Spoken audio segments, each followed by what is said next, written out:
வணக்கம் நண்பர்களே. இன்னைக்கு காலகட்டத்தில் மருத்துவ அறிவியல் எவ்வளவோ முன்னேற்றம் அடைந்து இருக்கலாம். புதிய புதிய வியாதிகள், வைரஸ்கள், பாக்டீரியாக்கள் மூலமா வந்தாலும் அதையெல்லாம் உடனே கியூர் பண்ற அளவுக்கு மருந்துகளை கண்டுபிடிச்சு மக்கள் பயன்பாட்டுக்கு கொண்டு வராங்க. ஆனா நீங்க எப்பவாச்சும் நினைச்சு பார்த்திருக்கீங்களா, கேன்சர் மாதிரியான கொடுமையான நோய்களுக்கு மட்டும் ஏன் இன்னும் ஒரு சிங்கிள் மருந்து கண்டுபிடிக்கவே இல்லை? இது நம்ம நினைக்கிறது போல அவ்வளவு ஈஸியான விஷயம் இல்லை. இதுக்கு நம்ம உடலோட biology, DNA, mutations, immune system, cancer செல்ஸோட நடத்தை இப்படின்னு ஒவ்வொரு பெரிய அறிவியல் காரணங்களும் தடையா இருக்கு. இதை பத்தி தான் சிம்பிளா புரியுற மாதிரி இந்த வீடியோல பார்க்க போறோம். அதுக்கு முன்னாடி நம்ம சேனலை சப்ஸ்கிரைப் பண்ணிடுங்க.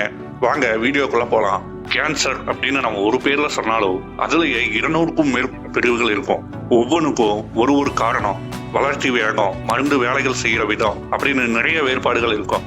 உதாரணமா breast cancer, lung cancer, blood cancer, brain cancer இது எல்லாமே ஒரே மாதிரியா இருக்குமா? ஒரே மருந்து எப்படி வேலை செய்யும்? உதாரணமா பிளட் கேன்சர்ல செல்ஸ் ரத்தத்துல மிதந்துட்டு இருக்கும். பிரெயின் கேன்சர்ல மருந்து கொடுத்தா அது பிரெயின் பேரியர் கடந்து போகிறதுக்கு ரொம்ப கஷ்டமா இருக்கும். இப்போ 2 பேருக்கு லங் கேன்சர் இருக்குன்னு வச்சுக்கலாம். அந்த 2 பேருக்கும் ஒரே ட்ரீட்மெண்ட் கொடுக்குறோம். அப்போ 2 பேருக்கும் ஒரே மாதிரியா தானே குணமாகணும்.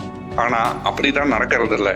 இது ஏன்னா ஒருத்தரோட மெட்டபாலிசம், இம்யூன் பவர், ஹார்மோன்ஸ், முக்கியமா டிஎன்ஏ இன்னொருத்தர் கூட எப்போதுமே ஒத்து போகாது. அது ரொம்பவே யூனிக்கான விஷயம். இது அவங்களோட கேன்சர் செல்களுக்கும் பொருந்தும். சொல்ல போனா டியூமர்ல இருக்க ஒவ்வொரு கேன்சர் செல்லுக்கும் தனித்தனி ஜெனடிக் கோடு கூட இருக்கும். ஒருத்தருக்கு கீமோதெரப்பி பண்ணா நல்லா வேலை செய்யும், இன்னொருத்தருக்கு கீமோதெரப்பி பண்ணா அது குறைவா தான் வேலை செய்யும். இதுவும் மருந்து கண்டுபிடிக்காம இருக்க ஒரு முக்கியமான ரீசன். இந்த கேன்சர் செல்களோட மிகப்பெரிய பவர் என்னன்னா அது தொடர்ந்து மாறிக்கிட்டே இருக்கும். இதுதான் மியூட்டேஷன் சொல்லுவாங்க.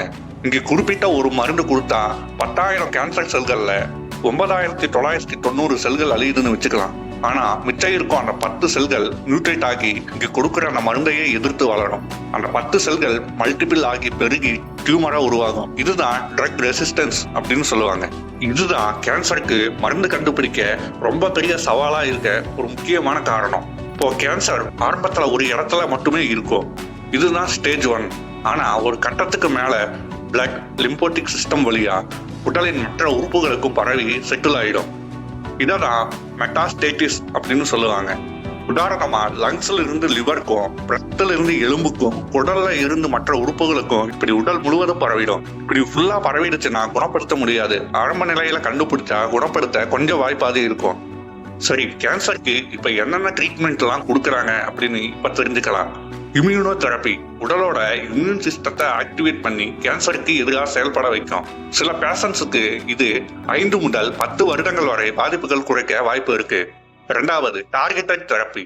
கேன்சர் செல்களோட மியூட்டேஷனை கண்டுபிடிச்சு அந்த பகுதியை மட்டுமே டார்கெட் பண்ணி ட்ரீட்மெண்ட் கொடுக்குறாங்க. இதுல சைடு எஃபெக்ட் குறைவு, அக்யூரசியும் அதிகமா இருக்கும்.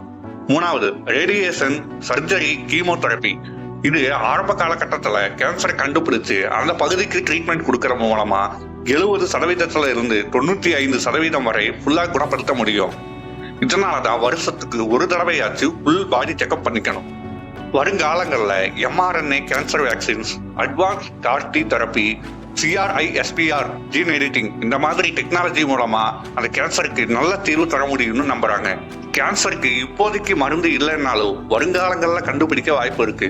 இந்த வீடியோவை புது தகவல்களை நீங்க தெரிஞ்சிருப்பீங்கன்னு நம்புறேன். இந்த வீடியோ உங்களுக்கு யூஸ்ஃபுல்லா இருந்தா ஷேர் பண்ணுங்க. கேள்விகள் இருந்தா கமெண்ட்ல போடுங்க. இது போல இன்னும் வீடியோக்களுக்கு நம்ம சேனலை சப்ஸ்கிரைப் பண்ண மறக்காதீங்க.